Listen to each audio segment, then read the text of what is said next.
नीलाचल निवासाय नित्याय परमात्मने बलभद्र सुभद्राभ्यां जगन्नाथ हेते नमो। भक्ति ओडिशा चैनल माध्यम आप श्रवण करुँच दामोदर व्रत कथा स्वागत करुचु। आज अध्याय को आलोचना करने तुलसी महात्मा संपर्क में पूर्व अध्याय आम मैंने जहाँ आलोचना करते आपड़ी श्रवण करना चैनल को जाकि आप श्रवण करेंगे जो तुलसी महात्मा अति सुंदर भाव लिखाई। तुलसी को आपड़ केबे भी नख बजे तुलसी को तोड़े ना। तुलसी मूल जो मैंने जल दियंती से माने विष्णुलोक प्राप्ति होती। मृत्युकालीन जो मैंने तुलसीर काठी तुलसी जुईरे पकई तो दाह करती अन्य शव को से शव निश्चिंत वैकुंठपुर प्राप्ति हुए से जीवात्मा वैकुंठपुर प्राप्ति होती। एक कथा सुंदर भाव वर्णना करा जायछि। तेणु तुलसी मूले उद्यापन जे करे कार्तिक विधान। कार्तिक महात्मा तुलसी मूल जे पढ़े बोले से जन वैकुंठपुरे आसी मिलिब देहांतरे लीन होइब मोर अंगे नहिले थिब मोर संगे। कहले मो देहरे लीन हेब नहिले मो संगरे आनंद प्राप्ति होबा। केड़े सुंदर भाव। कहले केबे हे नहिब अंतर ए वाक्य सत्य अटे मोर एबे हो शुण सुर गणे धात्री जे एही परमाणे से तोर होइब जे दासी तार सकल पापनासी जसल भैर भितले मोते पाइब अंत काले जे धात्री फल पत्र जोगे तुलसी दल तही संगे। धात्री कहले अँला। कहले एही भली भाव रे अँला मध्य कार्तिक मासरे अँला वृक्ष को मध्य बहु प्राधान्य दि जाइए। अर्थात बहु पुण्यात्मा तुलसी भली मध्य अँला वृक्ष आउ कहले धात्री फल बोली कहती। कहले पत्र गोटिगे रत्नमणि फूल कांचन परिमाणी एवंते होइब संतोष हसी कहती ऋषिकेश सकल सुर मुनि संगे मुथिबी धात्री वृक्ष अंगे। पुणी कहले मो धात्री वृक्ष बा अँला वृक्ष मो कार्तिक मासरे रही तो से जो माने अँला पूजा करेंगे अँला वृक्ष को पूजा करेंगे आउ से माने निश्चिंत भाव में कौन करेंगे ना प्रभुंकर दिव्य कृपा प्राप्ति करेंगे। कहीं साक्षात भगवान कौन कौटी थांती अँला वृक्ष ही थांती। बोले सकल सुर मुनि संगे मुथि धात्री वृक्ष अंगे मु धात्री वृक्ष अंगरे थी। तेणु से वृक्ष पत्र फल अकामे सुकामे न तोल आसीन मासु तोली आनी कार्तिक आगमन जानी जत्ने साइती रखि कार्तिके आहार करिब स्नाहाने सिर परे लेपि स्मरणे मोर नाम जपि। यही अँला पत्र बा अँला फल बा धात्री फल आपण आश्विन मास न तोली रखि प्रभु को समर्पण कर कार्तिक मासरे जदि से अँला फल को खाती आपण भगवान विष्णुकर कृपा लाभ करती। तेणु कार्तिक मासरे अँला वृक्षरू अँला छिड़ेबे नहीं। जदि पड़ी आपण खाइबे पत्र मध्य छिड़ेबे नहीं।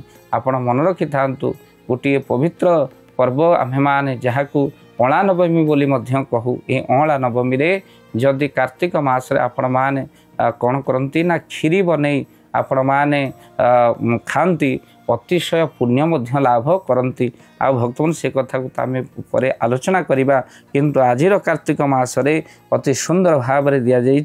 जे कहले आसीन मासु तोली आनी कार्तिक आगमन जानी कंठरे आभरण करी अशेष जन्म पाप हरि लभिब जस श्री आयुष अंते पाइब मो निवास। कहले धात्री छाया जेउ जन करिब गोविंद कीर्तन आउ दंड के 10 जुग लेखी मोपुरे बस हेब सुखी कार्तिके धात्री वृक्ष तले हविष्य अर्ण एका बेले से जन करिब भोजन तापप होइब दहन निर्मल होइब शरीर तेणु अँला नाम मोर। तेणु निर्मल शरीर होइब अँला तेणु करी मोर नाम होइछि। कहती प्रभु लक्ष्मीपति एमंत तीन वनस्पति जे वृंदावती 3 गुणे त्रिपुराज्ञा परिमाणे। तो ये बड़ सुंदर भाव में वर्णना करा जाइछि।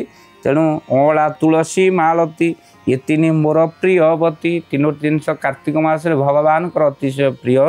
कहले गोटे हूँ अँला गोटे हूँ मालती आउ गोटे हूँ तुलसी। ये कार्तिक मास ये 3 जिनस जे भगवान को ऊपर चढ़ाए ता घरे अशांति दूर होता है। मन रखि थांतु विशेष तुलसी प्रधान संसारे मोहरी समान कहती प्रभु नारायण मोठारु श्रेष्ठ बोली जान तुलसी वृक्ष सेवा कले मोते पाइब प्राणी भले। तुलसी वृक्ष को जो माने सेवा करती से माने भगवान को प्राप्ति होती।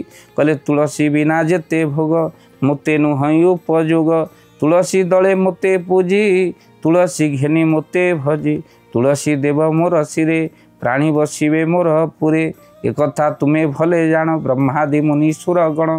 अर्थात आम सुंदर भाव में जानिले ये कार्तिक मासे जो माने तुलसी को भगवान के ऊपर चढ़ाती से माने कहले अनेक वर्ष पर्यंत से माने मो पुर रे वास करती।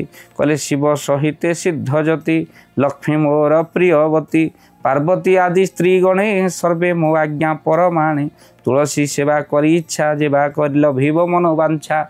जहाँ तुम्हें मन भितर चिंता करता भक्त बंधु आपण जदि तुलसी आनी विष्णु को समर्पण करी मनोवांछा भगवान विष्णु का आगे कहती आपणकर मनोवांछा मध्य भगवान कहते मु पूर्ण कर दिए।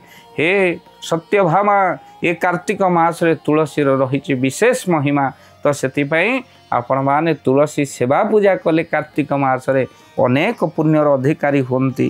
कहले कहवा शुण सर्वदेवा मुताकु माया कली अबा से दोष विचारी मनरे रहिली पर्वत आकरे जेतबले मो तुलसी वृंदावती सहित माया करी वृंदावती सतीत्व हरण करिसंती मो पर्वत होई रहिली आ तुलसी जगत रे पूजा पाइले। कहले तुलसी दले पूजा करी भवसागरु हेबे पारी।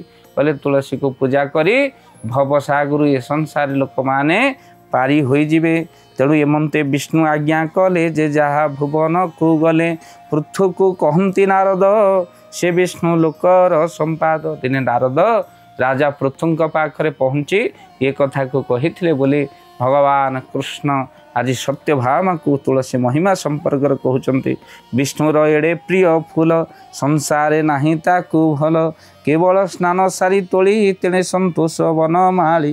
कहले जो फूल मालतीर फूल ताको स्नान सारी तोल अनेक जानती नहीं फूल अगाधुआ अनेक लोक तोलती किंतु स्नान सारी तोलिले कौन सी क्षति नहीं। मालती पुष्प को भगवान कहते कार्तिक मासरे जी मालती पुष्प को कौन करे ना गाधे सारी तोले सी भगवान अतिशय प्रिय हुए।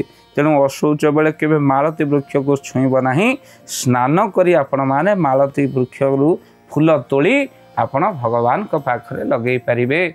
आज तो समय ही जाइए परवर्ती अध्याय माने आलोचना करिबा कार्तिक महात्म्य रे केउ संपर्क रे वर्णना करा जाइए।